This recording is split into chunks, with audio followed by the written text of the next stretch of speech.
Yes, आपने बहुत अच्छा सवाल किया और ये एक मैसेज है जो पीपल ऑफ कराची तक ये मैसेज ज़रूर जाना चाहिए। कोई भी एंड्योरिंग यूटिलिटी सर्विस एक बैलेंस टैरिफ के बगैर सक्सेसफुल नहीं होती।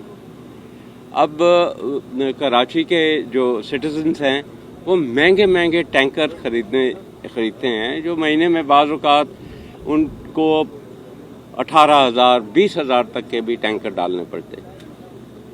तो अगर एक फेयर टैरिफ दिया जाए, और मेरे ध्यान में क्या फेयर टैरिफ है, ऑब्वियसली वो यूजेज के ऊपर डिपेंडेंट है कि कितने गैलन डेली या कितने गैलन मंथली एक कंज्यूमर यूज़ करता है।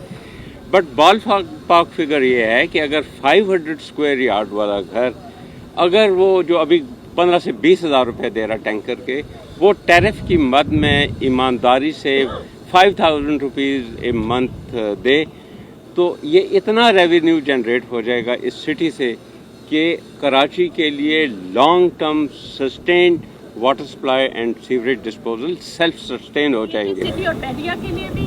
जी, ये सब के लिए मैं कह रहा हूँ। बहरिया से गुजरती भी जा रही है। जी, मैं सिर्फ ये कह रहा हूँ कि जो 500 स्क्वायर यार्ड का घर है, जो DHA में, बहरिया में और कराची की बड़ी स्कीम्स में है, सब जगह के ऊपर है, तो बॉल पार्क एक टैरिफ एवरेज जो जहन में आता है that is 5,000 rupees per month. और जो छोटे अपार्टमेंट हैं, फॉर एग्जांपल 2500 स्क्वायर फीट का अपार्टमेंट है, 1500 का है, 1000 का है, उनके लिए टैरिफ मामूली सा है, प्रपोज जो हो सकता है 2000 है, 1000 पर मंथ। तो आप देखिए कि ये इतनी रेवेन्यू कलेक्शन होती है कि फिर आप इस रेवेन्यू से कराची की फ्यूचर नीड सारी की सारी पूरी कर सकते हैं। लेकिन अगर ये समझा जाए कि वाटर के ऊपर कोई टैरिफ नहीं होगा, तो अगर कोई टैरिफ नहीं होगा तो फिर आगे वाटर के मंसूबे फ्यूचर में लेके जाना बड़ा मुश्किल है।